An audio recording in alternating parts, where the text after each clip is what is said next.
After a tragic car accident that led to his death, a young programmer named Nathan adjusts to his life at Lakeview, a virtual heaven like afterlife where one can upload their consciousness. He made a few friends and met Nora, an upload client support worker, who began to develop feelings for him. As Nora examines his memories, she discovers that Nathan's death may be linked to Josh Pitzer, an investor interested in Nathan's freeware project. Meanwhile, Nathan's cousin, Fran Booth, discovers that Nathan's girlfriend, Ingrid, snuck into his car before the accident. At Lakeview, Dylan video calls his mother and sees his younger brother in the background, who's preparing to go on a date. His mother cries as she remembers Dylan's death, so the boy reminds her that it's been 6 years since his death and will be 19 years old soon. In Nathan's room, Ingrid arrives with her therapist for couples therapy since she doesn't trust Ernie's educational background. Ingrid opens up about her boyfriend being distant despite her efforts of trying to make their relationship work.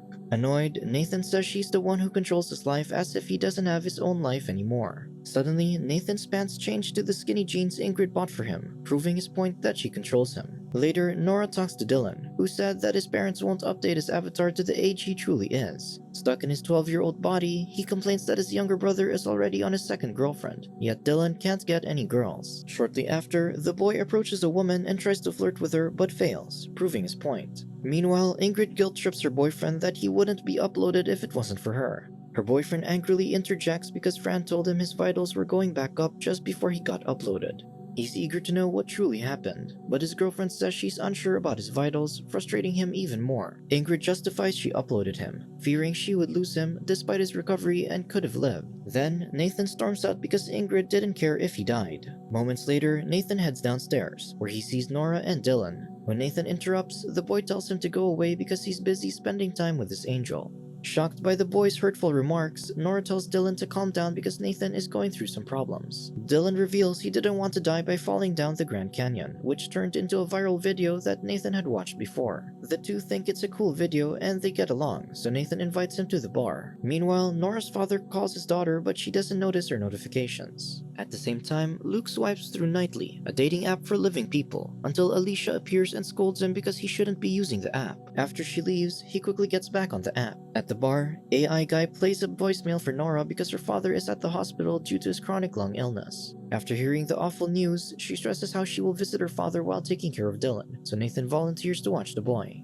Nora then gives him Lakeview bucks to compensate for his act of kindness. When she leaves, Luke hurriedly shows Nathan their nightly dates for tonight. Nathan says he can't go because he's on babysitting duty, but his determined friend insists they meet their dates on the hotel floor later. Dylan mentions that uploads aren't allowed to go on hotel floors since it's only for living people who want to visit their uploaded loved ones. However, Luke plans for them to go to a hacker's market to get hacked hotel passes off the Lakeview map called the Grey Market. Pressured by Luke's request, Nathan hesitates to go before giving in. At the edge of Lakeview, the trio heads toward a glitching hedge while AI Guy tries to stop them. While the boys head to the Grey Market, a 60-minute timer appears above their heads. The countdown is a locator ping that tracks them in Lakeview, but since they're off the map, the system will assume they've been erased. If the countdown ends before they reach Lakeview, the system will erase their avatars, and their consciousness will wander forever. Arriving at the Grey Market, they're greeted by hackers with cyber stalls offering different services. They head to a booth to get 2 Lakeview elevator hacks and Luke buys them. With 40 minutes to spare, Nathan and Dylan wander around. They stumble upon a stall where they can hack into a living person's wrist phone camera. Nathan looks through Jamie's camera and finds him in the middle of a business meeting. Minutes later, Luke panically tells Nathan they have 12 minutes left, but Dylan is missing, so they quickly look for him. Meanwhile, Nora arrives at the hospital and finds her father. Dave thinks he won't live much longer, so his daughter persuades him to upload, but he adamantly denies it. She then reveals she likes a long-distance man who's into computers. At the Grey Market, Nathan and Luke find Dylan getting a puberty power-up tattoo to age up his avatar and hurriedly pay before leaving. At the hospital, Nora asks the doctor if upload scanners ever damage memories by accident.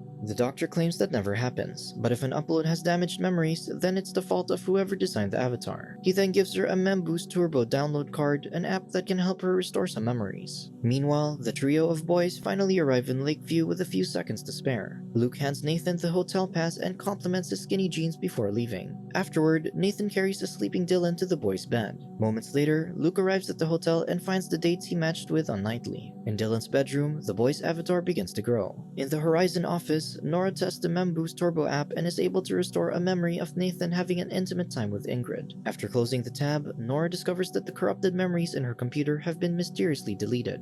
Suspicious of the deleted files, she asks her coworker Batia if she used Nora's computer. The older woman proves her innocence and unhesitantly says she can do a lie detector test. While Nathan grooms himself in his bathroom, Luke frustratingly tells him to hurry up since he's been keeping the girls company. Meanwhile, Dylan wakes up in his new, grown body and removes the shirt in excitement. He then grabs his towel and heads outside for a swim. As he confidently walks into the lobby, people give him disapproving stares while older men comment on his looks. Abruptly, AI Guy uses his blazer to cover Dylan, who has a grown female body but doesn't realize what's wrong, so he calls his Angel. Moments later, Nathan stumbles upon Dylan, Alicia, and Nora, who scolds him for going to the gray market. The tattoo given to Dylan was actually a female puberty patch. Alicia suspects Luke is behind this, so she traces him and finds him where he's not supposed to be. At the hotel, Alicia scolds Luke and tells his date that he's an upload. His date doesn't seem to mind until her avatar freezes as she starts vomiting in real life. After Alicia leaves, Luke flirts with Nathan's supposed date until she also freezes, revealing to be a guy messing around with uploads. In the lobby, Nathan apologizes for the trouble he caused. Nora thinks Dylan's decision to get a female puberty patch is a way of coming out of the closet.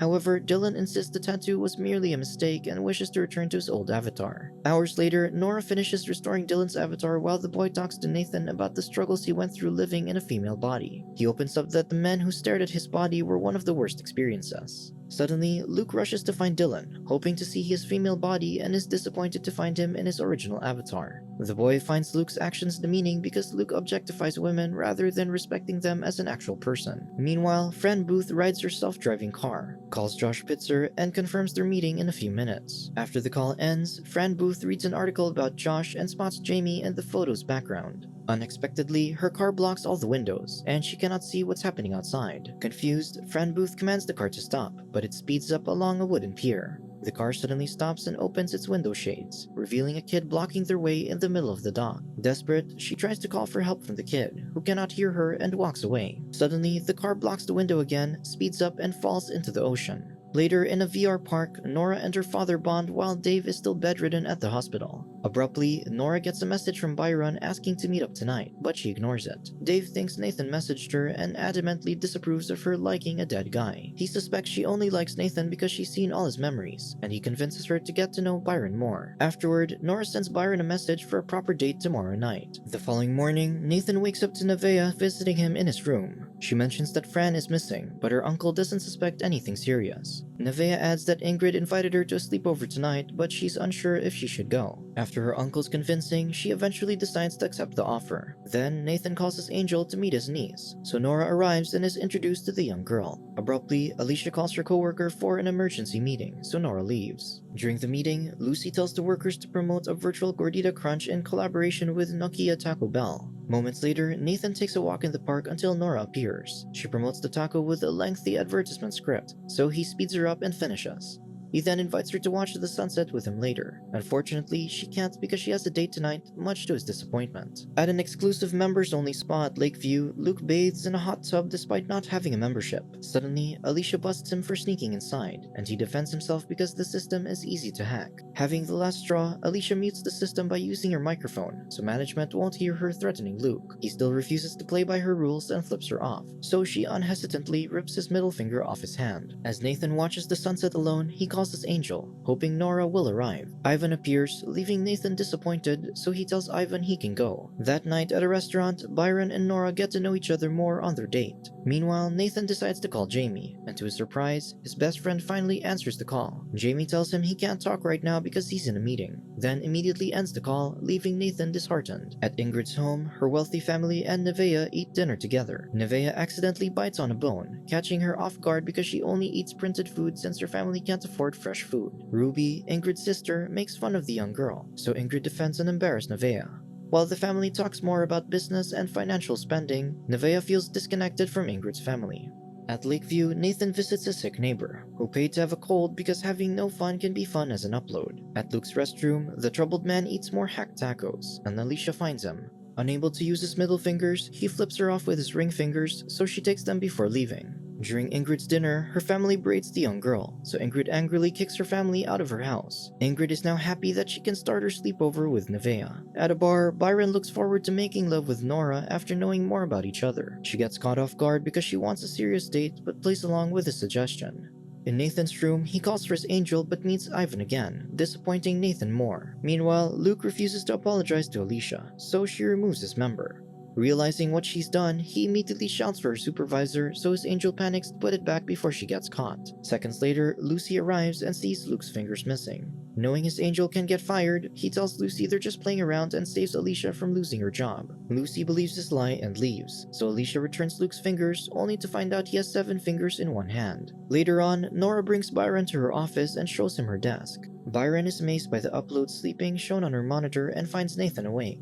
He mocks the uploads as dead people and tells his date that her job is weird. Offended by his words, Nora lies that she needs to work after Byron suggests they go to his place. Afterward, the two share a kiss before he leaves. Soon after, Nora visits Nathan, who's painting the night sky since he can't sleep. He realizes her date didn't go well because she's at work instead of her date, and curiously asks what her office looks like. Then, Nora video calls him through his wrist phone and shows him around the office. She accidentally reveals Alicia's name when showing her coworker's desk. Seeing the real world through a screen, Nathan misses being alive. To cheer him up, Nora changes the lakeview sky to a breathtaking starry night. He says it's beautiful as he looks at Nora, and is comforted by her presence. At Ingrid and Nevaeh's sleepover, the girl misses her uncle, so Ingrid gives her Nathan's hoodie. Ingrid reveals that she snuck into Nathan's car the night he died to turn on prioritize occupant mode. She took his hoodie to wear on her way home as she gets emotional remembering her boyfriend's death. Under the lakeview sky, Nathan and Nora watch the stars. Nora reveals that some of his memories were damaged after his scan and were deleted from her computer after she took them home to try fixing them. She discovers Nathan was about to sell Beyond with Jamie, but Nathan disagreed to sell it.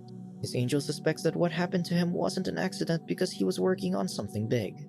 Curious about the possibilities that led to his death, Nathan wonders if Jamie may have tampered with his car, but still refuses to believe his best friend would do that. To lighten the mood, Nora suggests changing the topic. Nathan tells her she's his favorite person because he feels more optimistic whenever she's around. While they admire the sky, he holds her hand and admits that he's jealous she went on a date with someone else. Speechless, Nora reveals Nathan is her one and only best man from LA she's ever met. After admitting their feelings, the two smile at each other and fall asleep together. The following morning, Alicia wakes her coworker at work, and Lucy scolds Nora for falling asleep with Nathan.